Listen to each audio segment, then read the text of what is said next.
Good afternoon, everybody. We are live from the Davison Hotel. This is the D-Suite Nation. I'm Ray Dog Asensio. I'm joined today by number 54. He's a Davison native. He's active in coaching and mentoring, Mr. Rayn Woods. Ryan, how you been, man? How's it going today, Ray? You doing okay? Yeah, I'm doing good. What good. have you been up to? Tell us what you've been up to. I currently sell real estate for Keller Williams in Grand Blanc. Actually, the last year I've taken off of coaching. I basically followed my son up through the years. I coached basketball, football, baseball. I've seen that, yep. And I kind of decided to step back for a little bit and maybe just be a fan of his for once instead of getting in his ear and, telling him what he needs to do. That's a good way of looking at it, yeah. But I love it, and I need to get back into it, and I'm looking forward to doing so. Well, I've been following you over the years doing that. You've been doing a good job when it comes to that. Well, it's October, and everybody gets that baseball playoff fever, Sure. myself included. Yep. And I have a couple of interesting topics for us to talk about. Okay. I want to talk about some great World Series moments, and I also want to talk about some of the tough guys of Major League Baseball, just tough guys. That's interesting. Okay. And I have a list. I have a couple lists, and we're going to run down the list. Now, one of the guys you have on your list, the first name here I have is Dan Uggla. Explain to us in great detail how Dan Uggla made your list. Well, that's a funny one because, he's really not known for any super brawls or anything like that, right? Didn't necessarily have a huge reputation, but if you go back to 2007, the bench is cleared with the Mets, and he ran out, and there really wasn't any punches thrown as such, but he just started throwing people out of the pile like they were rag dolls. He was just like this. I don't know. I didn't, coming into this, I didn't look it up and see if the video was available Isn't or he not. a second baseman or a mid-infielder, like shortstop or second baseman? With forearms the size of your waist. So he's like a big, like kind of a put-together second baseman. Well, basically. Because you generally don't think of a second baseman being as like a big guy throwing people around. Sure, he's a bulldog. Okay. His forearms are just huge. And he was just throwing people all over the place. And sometimes I think that we think of enforcer as like somebody that is just out there knocking people out. Sure. And sometimes an enforcer might be like somebody Kent Herbeck. Sure, right. Bully when he was Minnesota Twins. Right, exactly. But also maybe it's somebody that they know that they probably shouldn't just mess with to begin with, right? Yeah. I have a few of those on my list also. But Dan Uggla, that's an interesting one, and that's a good story. I'm going to have to look that up because I would like to see that. Now, the first guy I have on my list is Kyle Farnsworth. Okay. And I'm going to tell you why I have him on my list. Kyle. That's Dan. Kyle Farnsworth, he was a pitcher. And the brawl that I'm thinking of is when he was a member of the Chicago Cubs. Right. Farnsworth was like a tall, he had long arms. He had like those long, cut, like heavy metal arms or whatever you want to call it. He wore those big, like those sports glasses. He kind of had he had like a cool look to him. And on the mound, he looked like he was about 6'10", maybe because his arms were so long. But I can't remember if it was the Cincinnati Reds. I think it was the Reds. I'm about 95% positive it was the Reds. He either hit a guy or he threw at him. And the guy eventually ended up coming Farnsworth's way. And Kyle met him like in the middle. And when the guy charged Kyle, he, like a football player, hit, lift, and drove him to the ground, like very easily and very violently. And ever since that play, I always thought that, I'm not going to charge that guy. Right. I'm not going to charge Kyle Farnsworth. If he hits me, then I'm just going to take my base, and I don't want any part of that. Sure. Now, you have Nolan Ryan on your list. Yeah, I think that's obvious, right? Well, go ahead, because I have my opinions on what you're getting ready to talk about. Go ahead. Yeah, well, you and I have talked about this subject actually several times. First, and there's going to be another power pitcher on this list that's coming up too on mine. But I think anytime you have power pitchers like that aren't afraid to pitch the inside part of the plate, and they demand respect, and if you come and scoot up on the inside part of the plate and think you're going to take another 4 inches, the first thing they're going to do is, brush you back and throw one at your head. And I think you do enough of that, eventually you're going to throw it at somebody, say like Robin Ventura, right? And they're going to come out and they're going to want to mix it up with you. And, Nolan Ryan was a power pitcher in a different era especially compared to today. I mean, I think if you broke it down, he probably pitched, maybe 2, maybe 3 eras of baseball during his career. Yeah, he did. And when he first came in the league, especially that was a different time. And you had to command the plate and command respect, and that's what Nolan Ryan did. And Robin Ventura took exception to it and ran out there, and Nolan Ryan give him that 40-year-old noogie about 80. Oh, man. That's too bad for Robin Ventura. Now, I think if you were to ask Robin Ventura about that, I'm sure he'd probably smile and joke about it, brush it off. But deep down, he probably wishes that he wouldn't have done that because that's what he's known for now. Yeah. I was a fan of him as a ball player, as a third baseman. I thought he was a good third baseman. If I'm not mistaken, I think Ventura still holds the college record for consecutive game hitting streak, 58 games. About that, But that gets either you don't know it or it gets overlooked because just the mere mention of the name Robin Ventura, you automatically think of Nolan Ryan. Right. Now, yes, Nolan Ryan did whoop his ass. Okay, Right. I'm not going to dismiss that fact. Okay. We all know that, and it did look funny when he had him in a headlock, and he had him like this, and he was hitting him. And that last hit, if you ever watch that fight again, the last hit, he like jumped and boom. The last one was a good one. That was a real hit. Yeah. The other ones were just funny hits, hitting him on the head like Three Stooges. But unfortunately for Robin Ventura, though, Pudge Rodriguez was right behind him and basically grabbed him. So he really didn't have a shot. Generally, you know what? Generally, when a batter charges the mound, he really don't have a chance to like beating the pitcher down because the fielders are already on the field, and the catcher is going to run up behind you and kind of just grab you or whatever. Something you don't know is that Pudge actually played that game with a broken jaw. Did he really? Yeah, if you look at some of the stills from that fight, and I believe there's an interview out there with Pudge, he had a broken jaw, and you can actually see whatever type of apparatus he had that was keeping his jaw. And that's one of the things that he brought up was that, hey, I tried to kind of give him a pull, but really what could I do? Because if he would have smacked me, I would have been in big trouble. I could have maybe been out even longer. Yeah, so I didn't know that. I think it was off a foul tip. He ended up getting whacked off a foul tip, and it caught him just right. Must have got underneath his protective gear, busted his jaw. That's an interesting fact. Yep. I can't say that I knew that. Okay, now a guy on my list, my second guy, is Bo Jackson. Now, my top five list could probably change. If I was asked this question 5 years later, I'd probably have a different list. Because there's a lot of people that we can name. Bo Jackson will be on my list every time I have a list. Now, speaking of that fight with Ventura and Nolan Ryan, Bo Jackson played for the White Sox during that game, and he was one of the guys, breaking it up. Now, I'm going to tell you this. As tough as Nolan Ryan looked doing that to little Robin Ventura, he wouldn't have done that to Bo Jackson. I guarantee you that. Well, I agree. I don't think Nolan Ryan would have backed away from him. That's true, too. But he would have took his ass whooping like a man. Nolan Ryan would have. Yeah. And then he would have threw at Bo Jackson the next inning. Yeah. Well, Bo Jackson bloodied his mouth one time with a shot up the middle. He hit like a two-hopper. It wasn't really that hard. But Nolan Ryan, it took a bad hop, hit him in the mouth, and his mouth was bleeding.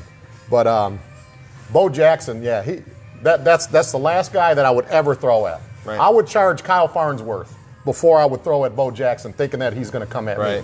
I mean, think about it. I mean, this guy wasn't just a two-sport star. He was a running back. He was an all-pro running back and took punishment. He was the best all-around athlete to ever play. To ever play any sport. Yep, I agree. Here's the interesting one that you have on your list. One of the more popular players around here, one of my favorite, players from like before I was born, Willie Horton. Willie Horton made your list. Yeah. Yeah, and obviously I was born in '76, so I never actually got to really see Willie play or have any memory of him playing. But it's more or less stories that family members and older people have told me over the years. And a friend of mine, Kurt Sylvie, his dad, Mark Sylvie, told me, he said, Willie Horton. He said, you don't mess with Willie Horton. You don't mess with Willie Horton, because he was the guy that would step up. If somebody was jawing somebody else, he would be the one that would step in between and say, you got to bounce, you got to get out of here, otherwise I'm going to knock your teeth out. Now, I think Willie Horton is actually from Detroit. Mm-hmm. I mean, he didn't just play he's from Detroit. Yeah, he played some of his minor league career down around Detroit area. I can't honestly, I can't say at this point. I can't remember, but yeah, I mean, he continued to play, you know, around the Midwest, you know, coming back from the day when maybe even professionally you recruited locally, you know. The world was a much smaller place back then. So okay, that's now something I know about Willie Horton. This doesn't have anything to do with brawling or nothing like that. But they said that when he played for the Tigers, he used to throw cookouts for the grounds crew at Tiger Stadium. He used to have cookouts for those guys. It's the kind of guy Willie. Yeah, you know, right. Kind of guy he was, you know. Mm-hmm. Okay, now the guy I have on my this one's interesting. Go ahead. I have Hideki Matsui. He made my list. Godzilla. Because he's a Yankee. Well, it's not. It's not because he's a Yankee. And I hope that my Asian friends that I have, and I have a lot of Asian, I hope they don't get offended by what I say this, but just like looking at him without his hat on, just looking at him. Have you ever fought a guy that's from Asia that is into the martial arts, like one of them little skinny? Have you ever fought a guy like that? No. Okay, well I have. Okay, and that's why I'm telling you, I wouldn't go at Hideki Matsui because he looks like he can like jump 10 feet in the air and throw a roundhouse kick. A roundhouse kick. Right. He just has a look about him. Like when they show him sitting in the dugout, just normal. And he was my, you know, other than Derek Jeter, he was my favorite Yankee ever. Yes, I am a Yankee fan, but there's just like some people just have a look about them. Right. Okay, he might not be a tough guy. I don't know, but I think that he is, and I'm not. That's just somebody I would be a little leery of. Like if I was playing for like the Baltimore Orioles and we were brawling with the Yankees, I would throw punches at anywhere except in Matsui's direction. I'm going to stay away from him because I don't know what he can do, because I actually tussled with a guy years ago that's from Korea that knew all that stuff. And there's just nothing you can do about it. I know that, you know, us growing up in Flint and all that stuff, we think we're tough growing up from here. Not when it comes to those guys. Right. Those guys that are like bred into that stuff. Those guys are something else. Sure. Okay, we have another pitcher on your list, the Rocket Man, Roger Clemens. Yeah, Roger, you bet. He's cut out of the mold of Nolan Ryan. You know, he's the same type of pitcher. I think you go back to this. We're going to talk about this later too, but that Game 7 with Boston when he ended up getting shelled and got pulled. But the back and forth between him and Pedro Martinez, you know, when everybody's throwing at everybody. Yeah, you I got remember Pedro. that. Pointing at the head and doing all that type of stuff. I remember that. Is that when wild. Don Zimmer got thrown? Yeah. Is that the same instance? Yeah. Don Zimmer, who was 40 years older than Pedro Martinez, got chucked like a Cabbage Patch doll. Across bounced the mound. Up in the air too. Yeah. But you know, a lot of people were mad at Pedro Martinez for that. I mean, in all fairness, I mean, Don Zimmer ran at him, and all he did was grab him by his ears and throw him. That's all he did. It ain't like he kicked him while he was down. Right. But you know, with Clemens, it was the same type of thing. I mean, you know, there was a lot of obviously controversy and stuff like that with the steroids, you know, in the whole steroid era. Okay, I get that, but the man was unbelievable in his preparation. He took amazing care of his body, and another guy that was, like I said, I have a fascination with pitchers that throw hard and throw inside. Sure. Yeah. I like that. You know, I teach my son to do that. You know, and not necessarily throw at people, but you know, to command the plate and you know, let the hitters know that that's my plate. And if you want to get close to it, you might get singed a little bit once in a while. And he was a winner, though. I mean, on top of all that, the guy was a winner. Well, that was actually the first time I think in World Series history that two Cy Young Award winners faced off against each other in a playoff. Like as far as like well, you know, it wasn't the World Series; it was a ALCS, but. That was the first time the two former pitchers had faced off against each other. Okay. That was the first time that had ever happened. So I think Roger was the first pitcher ever to have a 20 strikeout game, and that happened against the Tigers. Right. When he was Boston Red Sox, though. What year was that, though? I want to say like 89 or 90, somewhere around there. Sparky Anderson was still managing the Tigers. Okay. And it was at Tiger Stadium. He was the first one to sit down 20 batters. Now, what about the Mike Piazza incident? What do you think? What do you think of that? With throwing the bat at him, that sawed-off bat. Remember that? Yeah. I mean, how cool is that? Yeah, it was cool, but I didn't see him run out for more, you know? The look on Piazza's eyes, Right. like when that bat was coming and the way he was looking at him, I mean, you could see fear in his eyes. Right. Yeah, I forgot about that. That's a good call. Yeah, that was Yeah. that was pretty good. Okay, now this is an interesting one that I have. Right. And I'm only basing it on a clip that I've seen, okay? Right. Now we all grew up, the 84 Tigers. That was like the first team we fell in love with, okay? Right. Now, Larry Herndon, just looks like your all-American guy, nice guy, does a lot for his community. He does do all that. He actually is all that I'm saying. Now, I seen a clip. I think it was 82. I know it was before the World Series. I seen a clip online. It's the Tigers and Twins. It's at Tiger Stadium. Somebody got thrown at first. I don't remember if it was Marty Castillo. It was a Latin guy. He got thrown at. And then Chet Lemon ended up getting thrown at. Now, Chet Lemon charged the mound and slammed the guy. And then, bench is cleared like they always do. Larry Herndon was laying some serious wood on people. I mean, he was standing tall, and he was like the word you like to use, lacing people. Right. Like Uggla style. I mean, he was dropping kids, man. I mean, turn around and then eventually, I think he went to the ground, but Larry Herndon is tougher than you think. Right. He might not make anybody's top 5, but he's tougher than you think he is. Right. Okay. Now here's a common one that both of us share. Sure. Dave Winfield. Yeah. Go ahead. Start off Dave Winfield. Well, just first, how big the man is, right? Yeah. He was an amazing athlete too, but he got the best of Nolan Ryan at one point. He ended up charging out against. Was he a San Diego Padre at the time? Yeah, Winfield? he was a Padre. Okay. Yeah, and Nolan was with the Astros. The Astros, yeah. Yeah, and Nolan went upstairs on him, and Winfield didn't like it, and he come out, and it's kind of, if you watch the video, Nolan Ryan takes 2 steps back. Does he? Yeah. I've never seen the video, but I've read a couple articles. I've Yeah. never actually seen the video. Leading up to it, I guess there was a little bit of, in that series, there was a little bit of back and forth, and there was some chatter. Okay. So I think that's kind of what started it. But I think it's, as far as a pitcher, if you're gonna enforce the plate, you throw at the middle of the back, right? If you're trying to get somebody off the plate. Mm-hmm.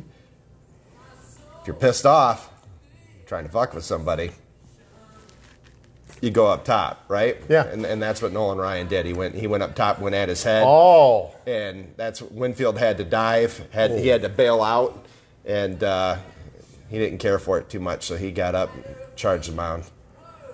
Okay. It's a shame because if you look at the video, the YouTube video, that at least the one that I've seen, there's only like 12 seconds of it. Okay. But you see Nolan backpedaling, and he's more on the defense instead of the offense. Winfield, I think, is bigger than Nolan Ryan. Yeah. Yeah, he's 6'6". What was he about? Yeah, 6'6", Yeah. 285. Yeah, and he's not just big. This guy was a great athlete. You're talking about a guy that was an All-American in 3 sports. Yeah, he could have played anything. At the University of Minnesota. All 3 sports, he was an All-American. So you're talking about a guy that big, and he's a world-class athlete. Sure. That's just scary. Right. Hats off to Dave Winfield. I'm not going to intentionally throw at him. I'm going to throw another name in here I don't have on my list. This will be more like an honorable mention. This is more of a funny type of thing. Let's hear it. I don't know if you've ever seen the video of Rod Allen. He was playing in Japan. It's on. You can find it. You can see it. It is the funniest video you'll ever see, Dan, if you ever watch it. They're playing in Japan. I don't know if he gets hit or thrown at. He charges the mound. The Japanese pitcher runs, and he is chasing him all around the field for like 20 seconds. Yeah. He's chasing this guy. Right. For like a long time. And people are chasing. It looks like a train. It's the funniest shit you'll ever see, man. It's Rod like Allen did some like Benny Hinn music, or not Benny Hinn, Benny Hill. Benny Hinn. Yeah, totally the wrong person. Benny Hill. Right? Yeah. You're talking about Benny Hinn. Don't fall on me, man. Yeah, that was our tough guy list here. Now we have some good World Series moments here on our list here, and the first one you have is one of your World Series memories, and a lot of older people, we all know this.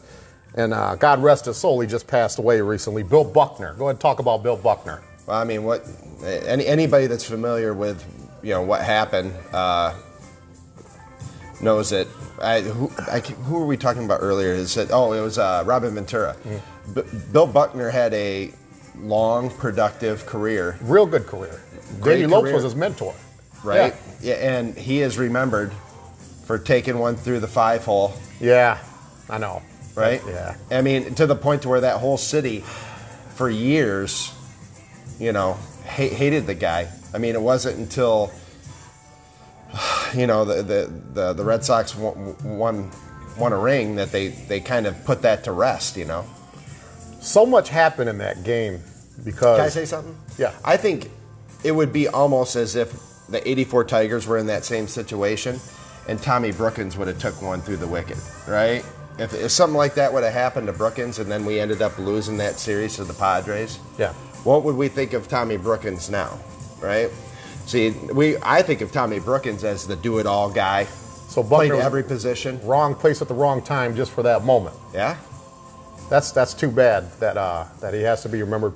I'm glad you mentioned that he was a good ball player because he was a solid ball player. A good, productive, tough ball player, too. Yeah. He was tough. He had a good mustache, too. Right. I always liked his mustache. Right, yeah. He had a Wade Boggs mustache, too. Yeah. Back then, man, ball players had good mustaches. Right, yeah, exactly. But that same game I believe that was game 6. Yeah. The Red Sox, Boston was up 3-2 in the series. They're in the 9th inning, the bottom of the 9th, and they're up by 2 with 2 outs and no one on. That series is over. Boston's going to win. The curse is over. Mm-hmm. And then I can't remember. I remember Ray Knight was in there Ray somewhere. Knight was had the a one hit. that scored. Yep. And obviously Mookie Wilson had the hit. Kevin Mitchell, I think, had a hit in that sequence also, I think. I know he was on that team. Yeah, that was his rookie year, wasn't it? 86? I think so.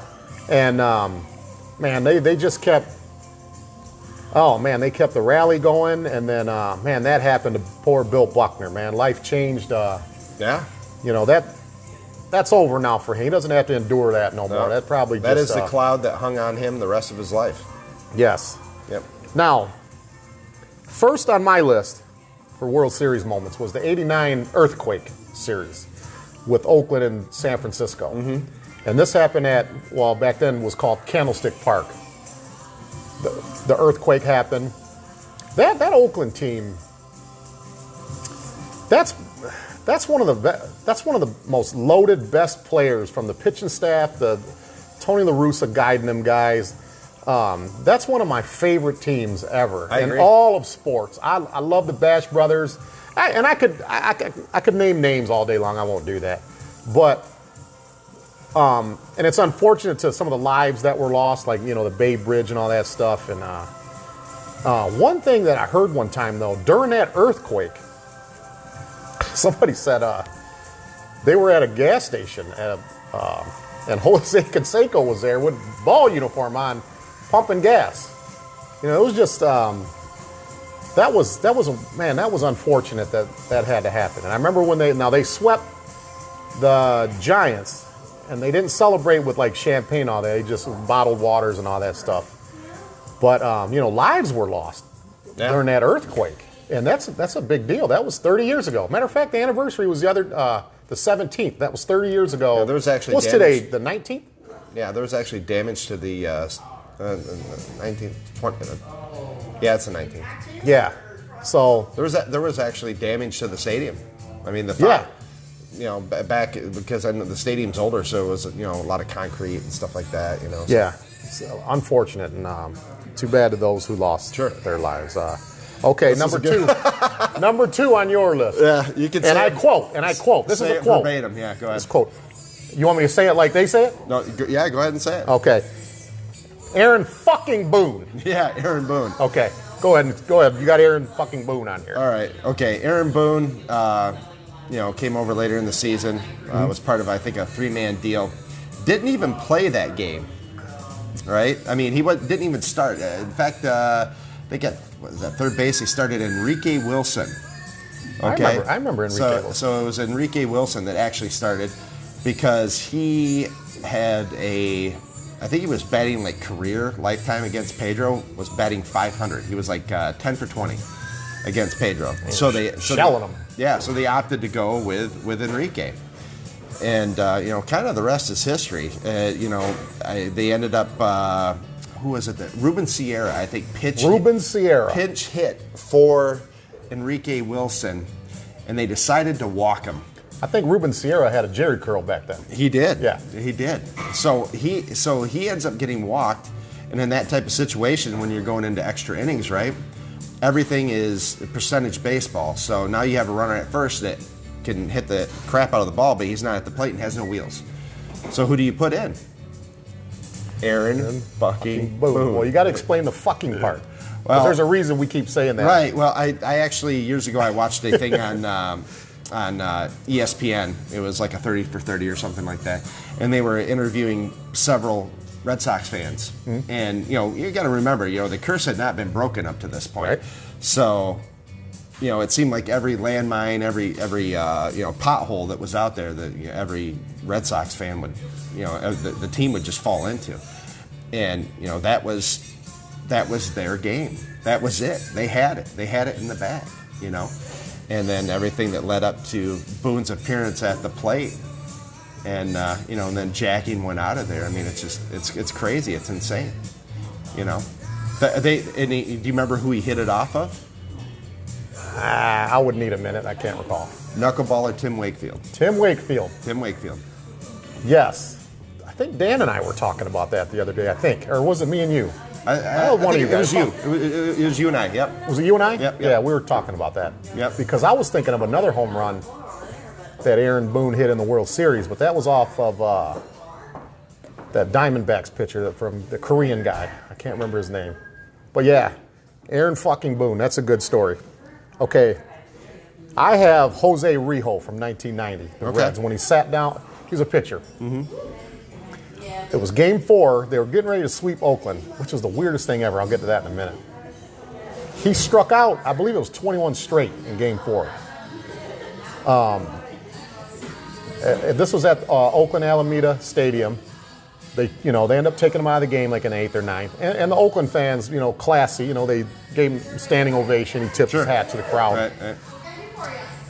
The reason why that made my list, not necessarily because he sat down 20 in a row, which was a great performance, but that was just a weird World Series because this is that same Oakland A's team that we were talking about. Mm-hmm. And I'm not taking nothing away from the Cincinnati Reds. They had good ball players. Remember, they had the all-Michigan Wolverines infield almost. They had Barry Larkin at short, and Chris Sabo at third, and they had Hal Morris at first. They had the Michigan Wolverines as their starting lineup, or starting infield. Right, and Mariano Duncan was the other guy. But they swept Oakland, which was it was weird. You wouldn't see that coming, right? No. Yeah. No. I didn't see it. No, not getting swept. But that Jose Rijo, he was, he had a good rhythm. And I just like to just remember him for that, man. That was pretty good. And I just like I love it when a pitcher like that on the road handles business like that, and even the opposing crowd, when they appreciate it and give you a standing I like stuff like that, man. That's what it's supposed to be all about. Right. It's the pitcher tips his cap to you. Yeah. It's a sign of respect. Sign of respect. Yep. Okay. Now go ahead and talk about Alan Trammell's 2-home run game. Well, I thought that we talked about this too against Eric Schau. Eric Schau, right? Well, how many trivia questions is he a part of? Yeah, right. Yeah. He's got a little bit of a colorful pass there. But I think that was just I think I'd rather be Bill Buckner than Eric Schau. Well, I'll tell you this. I honestly ask anybody listening, why isn't Alan Trammell in the Hall of Fame? He is in the Hall of Fame. When was he inducted? Didn't him and Jack Morris get inducted together? Nope. What were him and Jack Morris? What were they? They might have been up at the same time, but he wasn't voted. No, they had their numbers retired for the Tigers. That's what it was. That was last year, right, Dan? Yeah. Okay, that's what I'm thinking of. You're right. He's not in the Hall of Fame. Him and Lou Whitaker were one of the greatest middle infield. They were the greatest double play combination in the history of baseball. There'll never be another double play. I agree. It was Stockton and Malone in the NBA are the Trammell and Whitaker of basketball. Yeah, it was a given. Yeah. Right? Yeah. So, again, growing up in Michigan, and this being one of my earlier memories. I think it was like 8 years old during the World Series. Mm-hmm. Obviously a huge Tigers fan. Yep. Remember going down in the summer after playing baseball all day and going down in the basement and watching the games on TV, and then of course that was back when George Kell and Al Kaline did the games. Yeah. And I think the video that you find on YouTube now has actually the call from Ernie Harwell on it. Oh, okay. So that's kind of cool. God rest his soul. Yeah. But what an amazing performance from. I mean, he didn't pan out to be a very good manager, but I mean, just a 100% class act. Great ball player, Mr. Consistency. I mean, I know that name gets kicked around a lot, and people say that a lot, but extremely consistent. I think he batted 275 career. I want to say 275, 280 career. Moderate power in a dead ball era, where guys weren't jacking 50 and 60 home runs all the time, and like consummate pro. He was a consummate pro. And what we talked about as well, one half of the best middle infield to ever play baseball, in my opinion. Yeah. Well, the thing about Alan Trammell, what you're going to get out of him if he's on your ball team, you're going to get a guy that's going to be on time every single day. Yeah. He's going to play 100% when he's injured or whatever. He's going to give you everything he has. He's a smart ball player. He's a good floor general when he's out there. Never in trouble with the law. Does good things for the community. Shows up to all his workouts. Shows up to all that. Now the thing about managing, I know that he wasn't a good manager at Detroit, or at least the record didn't show for it. But I think, like baseball and basketball, I think when you see head coaches that used to be like superstar-like players, I think a big reason why it doesn't work out for a lot of them. I mean, there are exceptions. Larry Bird was a good coach. Mm-hmm. But I think the reason why it doesn't work out for them is because everything that they're teaching, they are teaching things that worked for them when they played. Joe Dumars. The GM, right? Yeah, don't bring up Darko Milicic, please. Don't bring up Darko Milicic. You see how big he is now? Did you see he actually did a UFC or something? Yeah, he had a short stint as a cage fighter, which he got the absolute crap knocked out. Oh, he needs to fight Jose Canseco in one of those things. Yeah, exactly. Remember what Hong Man Choi did to Jose Canseco? Is that the funniest thing you ever seen? The Korean Giant? Yeah, the Korean Giant. But, Alan Trammell.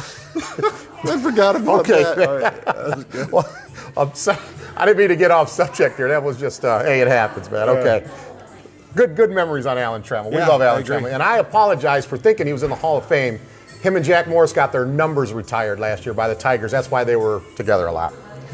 Now, I have Joe Carter on mine. That's a great one. Now, a walk-off home run in the World Series. Like, who doesn't dream of doing that when they're a kid? Every kid. Kid. You bet. And to actually see it happen live, I mean, that could be a once-in-a-lifetime thing we ever see. You might see a walk-off home run to win a game in the World Series, but this was to win the World Series. Yeah. And to see him jumping around like a little kid, running around the bases, and Joe Carter was like a serious individual. That's like not him. Right. But even that moment brought the kid. That would be like Albert Bell doing that. Right. But that kind of a moment. That's a name too, Albert Bell. That kind of a moment even brought the little kid out of someone like Joe Carter, like a tough. He's another guy who could make a tough guy. Joe Carter was the guy that wore the helmet without the earpieces. I didn't know that. I think if you look back, I mean, maybe some of your viewers can check it out, or we can check it out later. I'm pretty sure he hit that without. He almost had the old Pete Rose's turtle shell on, without the protective earpiece. I didn't know that. I think. Okay. But that's looking back on it and the memory of it. I'm pretty sure. He looked like John Olerud playing. John Olerud playing first base with the helmet on all the time. He had brain aneurysm. Aneurysms, yeah. He had that's what he had. So that was for his safeties. And Olerud was a good first baseman, a good hitter too, good left-handed hitter. Well, you know what? He actually started out as a pitcher. Oh, didn't know that. Yep. So did McGuire. McGuire started out as a pitcher too. Did McGuire? Did he pitch at Stanford? He went to USC. USC, okay. Yep. Okay, I'm thinking of John Elway. I think John Elway might have pitched for Stanford. Yes, he did. He was drafted by the Yankees. Elway was. Now, speaking of along those lines, Rodney Peete was a good shortstop for USC. Well, he should have stayed there and played shortstop. Okay. All right. No more Lion stuff. No more Lion stuff. Damn thing in Detroit. I know. Well, we're gonna have fun with that Detroit thing because I'm gonna do a show where I talk about NFL tough guys, and I'm gonna tell you right now, Matt Millen is on my list. I don't care if no one likes it. Oh, he didn't do good in Detroit. I don't care. Right. The guy was a hell of a football player, but we'll talk about that another time. Right. Okay. Gibby, the home run off Goose Gossage. Go ahead, man. I'll let you run that down. Well, I think this is one I think we actually both share in common, right? Yes. Okay. Yeah, we share this one in common. Well, I think anybody that grew up around here or any Tigers fan would definitely think that because through the magic of YouTube and some of the video and stuff like that we've seen over the years, it's management and the pitching coach coming out on the mound and talking to Goose, and they're like, "Yeah, what's going on? What's the problem?" And he's basically like, "I want to strike him out. Well, the reason Goose was saying that is because when he pitched for the Yankees, he owned Kirk Gibson, owned him. Gibby couldn't touch Goose when Goose pitched for the Yankees when he was a closer for New York. Was that 82? Early 80s. Yeah, I think wasn't it? And at that time. At that time, when he pitched for the Yankees, he was like the most intimidating closer back then because he was big, like the throw inside, like you said. And the mustache. The mustache. Yeah, the mustache. I can actually, I've got enough now where I can do the Russian magician. Can you? Really, yeah, I really can. I can do that. Yeah, so that's the reason why he wanted to throw to him. Sure. But the scenario certainly didn't put you in that situation. First base open. I think Gibby was like 2 for 3 in the game. He had a home run earlier. Yeah. Yeah, that was. That's easy to second guess. Yeah. And then they go back to Sparky, and obviously he's having a conversation with Gibby. Yeah. He's like, they don't want to walk you. I know it. He don't want to walk you, and he's like, calm down. He's like, yeah, he's like, he's like, Well, there was in that same segment when you can hear Sparky talking in the dugout. I think it was Dick Trasuski that was next to him. Oh, he said he had his arms folded. He said if he changes his mind, talking about Dick Williams, the manager, he said if he changes his mind, I can't believe it. He said, ain't no son of a bitch going to tell me what to do. He said, I guarantee you. Because Dick Williams wanted to walk him. Right. And Goose, said no. And Sparky said, no ball player of mine is going to tell me that. Yeah, and it ended up in the upper deck. Yeah, and then I remember the newspaper clipping. It said, great. On there, it had with Gibby jumping up and down, helmet off. Another guy with a good mustache, good tough guy mustache with that scruff. Yeah. We certainly are complimenting guys with their facial hair today. That's okay though. Dennis Eckersley, Gibby's home run off Dennis Eckersley. Well, I think everybody knows that Gibson was injured. Yep. He could hardly walk. Yeah, he could barely walk, and with all the hype with the Bash brothers in Oakland, they were definitely, they could have been a serious dynasty. Yeah. They really could have. They had everything. Everybody wanted to play for Oakland, and that's a small club. That's not a big market. Oakland is not a big market. Anybody follows Moneyball with Bean and all that type of stuff. They had to find creative ways to win. But back in the late 80s, early 90s, that was a powerhouse team. And but anyways, Gibby had the hamstring. He was a mess.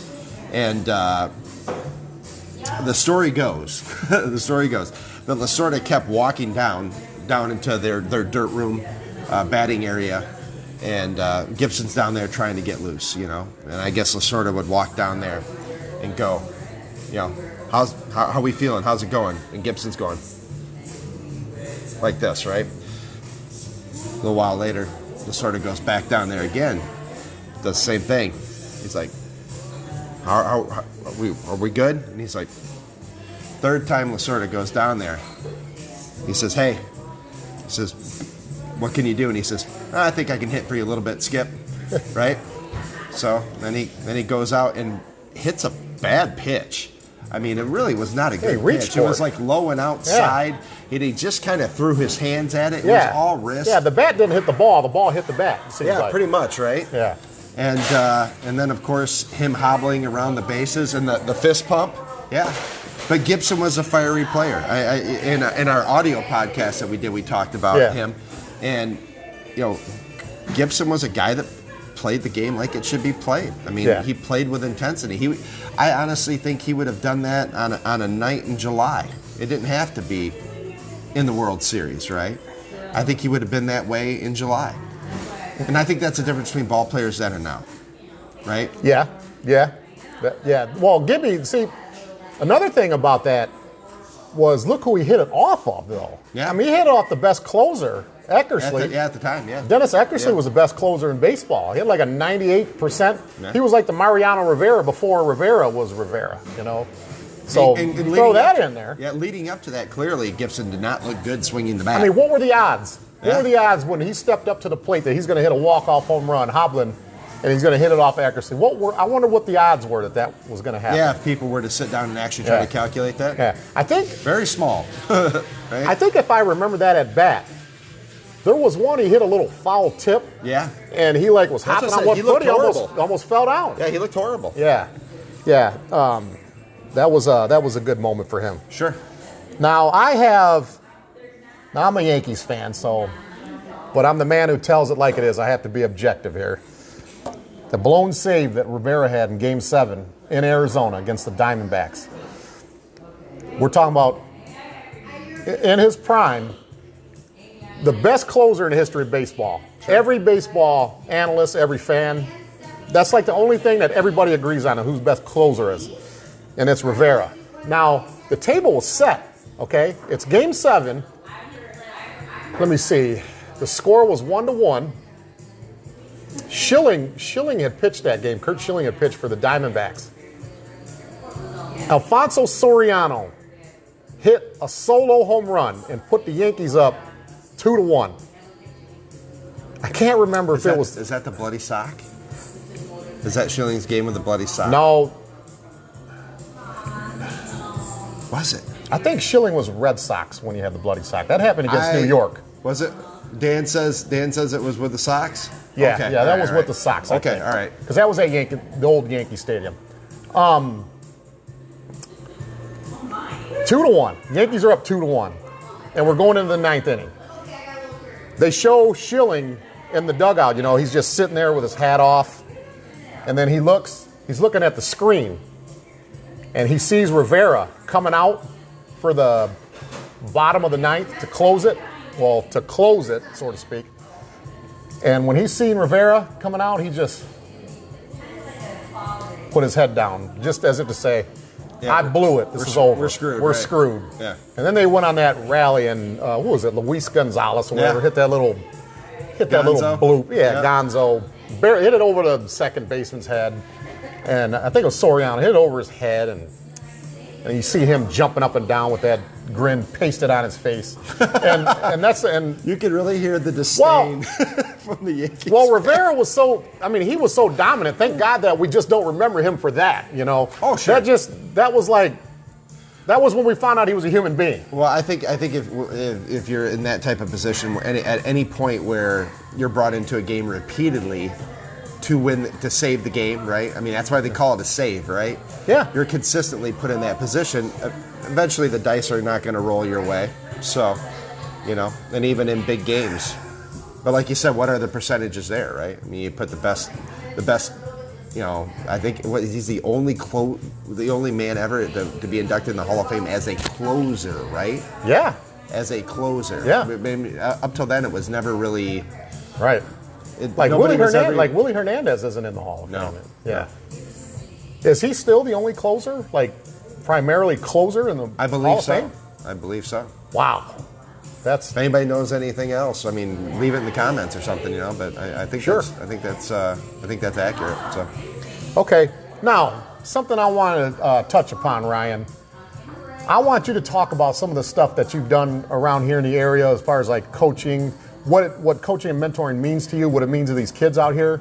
You know, I want you to talk about your son too. Go ahead and get into that. I'll give you the mic and just talk about what that stuff means to you and what it means to the city of Davison and Genesee County. Well, I mean, basically to me it means everything. I mean, I'm sure a lot of people have gotten something from the time I put into it, but to me, what I get out of it is I guess I'm selfish. I really enjoy working with kids. I like teaching the game. I like showing kids how to do things and then watch them go and apply it, you know, and or to see the look on their face when they succeed.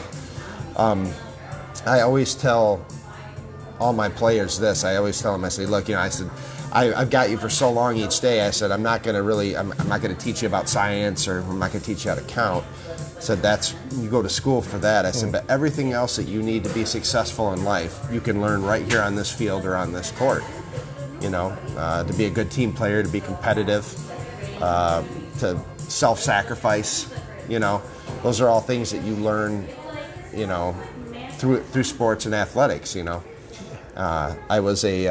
I coached at the Cage. I had an AAU certified basketball team and program called the Genesee County Warriors for 5 years. Okay. There's still part of that still going on, but I made the choice because my son, he just turned 16, in fact, on the 17th. So happy birthday, Corey. I decided that instead of me being his coach all the time, I would finally just be his fan. You know, I like that. I like that. I think, and I've seen it, you know, in this area, and I've seen it all over. I've seen people, dads consistently move up with their son or daughters year after year, and I think you have a hard time separating between being coach and dad, right? Or mom, I guess, for that matter too, if mom's a coach. Sure. You know, I think now I can sit in the stands and I can just be proud, you know, and I don't have to feel stressed out about, you know, certain aspects of things. You know, obviously I'm stressed out anyway just being up there, but it's, you know, it's kind of double when you're the coach, you know, because now you got to manage everybody. You know, my son would be one to tell you that I was always harder on him. He wasn't the coach's son. You know, he got ran harder, he got pushed harder, because I expected more out of him, you know, whether that ended up being... Well, you pushed him to become better, and he became better. Yeah, and I also didn't want anybody to ever think that I had a favorite, you know, or whatever. I didn't start a team just to give my kids some place to play. I did it because I loved football, basketball, and baseball, you know. Yeah. I think you and I had this discussion just off camera a long time ago, and I said, you know, I wish I could do it again. I wish I could lace him back up. Ray, I would put a helmet and shoulder pads on and run into you full steam if I could. We both didn't end up in the hospital. You know? we used to do that in those four-way scrimmages. We did. Yeah, we did. But I mean, that's the one thing that's kind of lost with us is, you know, you and I can go play old man baseball and softball and maybe play in some pickup league and you know, pull a hamstring or something, you know. But man, you know, you know, our time has definitely passed. And you know, with my son, you know, I try to remind him that, hey, you know, these are really cool times. These are great times, and to take advantage of them, to enjoy it. You know, enjoy the ride the wave as long as you can. You know, and he's done pretty well for himself. He's an excellent receiver in football here at Davison. He's a left-handed pitcher. He throws extremely hard. You know, he's throwing low to... I knew he was left-handed. He dunks with the left hand, I noticed. Yeah, he's left-handed. In basketball, you know, he actually suffered a pretty severe injury last year. He broke his foot halfway through the season. But, you know, he's came back from that, and he's come back pretty strong. So I'm looking forward to see what the rest of the year holds for him, and, you know, just be there and cheer him on. But I'm looking to move back into coaching maybe at a lower level, you know, something maybe not so serious, because I think there's a certain satisfaction with teaching little kids, because everything is so pure at that age. Yeah. You know, you get into a kid that's like 13 years old, I mean, he can kind of, a little bit of attitude, a little bit of, you know, stuff like that. The thing about coaching the kids and all that stuff, they remember everything, you know. So when they run into you 25, 30 years from now, they call me coach still. You know, coach. Yeah. They'll remember, like my coaches, you know, like I'm close to a lot of my coaches. And my buddy Klein, you know, he once said that the most important people in your life are your parents, your grandparents, and your coaches. And he was like, when he said coaches, like coaches that care about you, like care about how your grades are, you know, caring that you're staying out of trouble, keeping your nose clean and all that. Those are the most important people. Like Mr. Ufinger and I are very close. I can tell you one quick story about him. Was when my father passed away. We had his rosary I think it was like on a Sunday or Monday, I can't remember. And it was right here, that funeral home here in Davison. Was that Allen Raisin? Yeah, Allen Funeral Home. And there was people in the hallway. It was like packed in there. Well, when it was me and my mom and my sisters were up there getting ready to talk on the podium, I'm looking at all these people and I see Mr. Ufinger right there. And I pointed at him, as if to say, man, I'm glad you're here, Yeah, He's sure. out of all those people that were there, he's the one I pointed at. So happy to see him there, because he cares about me, Sure. I used to be his service, Our relationship is more than just football. He was my football coach, but he was my favorite teacher ever when I was in high school. He was a good history and civics teacher. And he really, really cares about all of his players. Mm-hmm. I don't know if he's seen my podcast with Weathers from last week, but I know he's going to be proud when he sees that one, seeing how we're doing now and things we're doing. But yeah, coaching and mentoring.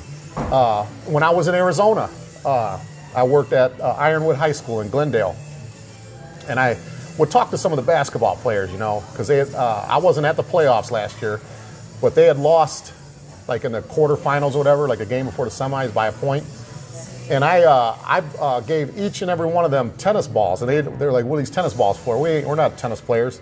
I said, "When you're at home, dribble this tennis ball all the time. Go get you a little set of cones, get you about 4 or 5, dribble this for hand-eye coordination."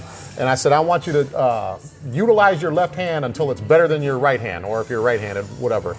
I love doing stuff like that too, man. Just little things like that, man. Coaching people and helping people, because I feel like I can coach or mentor. I feel like I could do this for like another 40 years, okay? Our playing days are over, like you said, because of the injuries, surgeries we've had.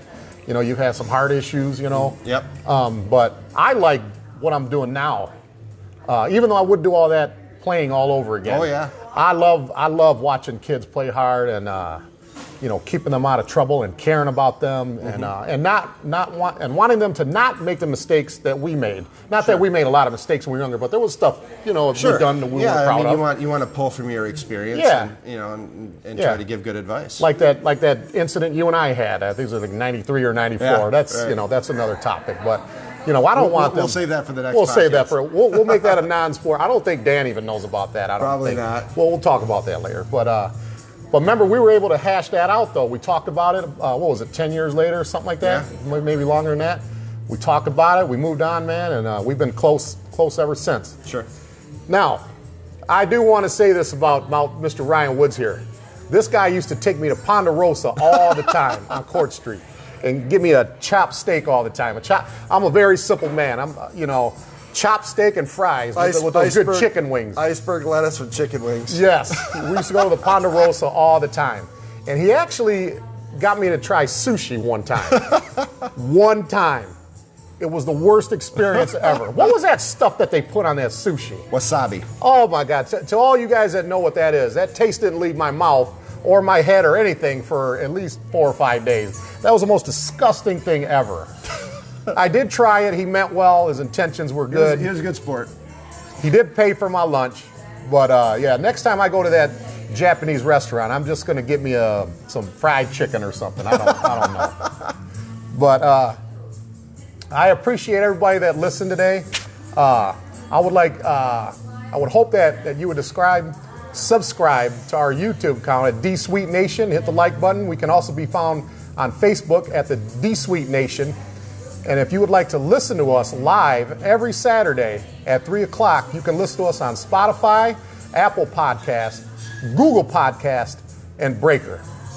Ryan, thanks for coming, man. It was nice chatting. Awesome, this was a lot of fun, man. Yeah, you bet. Yeah. And I'm looking forward to doing it again, okay? Yeah, I can't wait, man. Okay, you take care of yourself, man. I love you, Ryan. Yeah, love you too, Bart.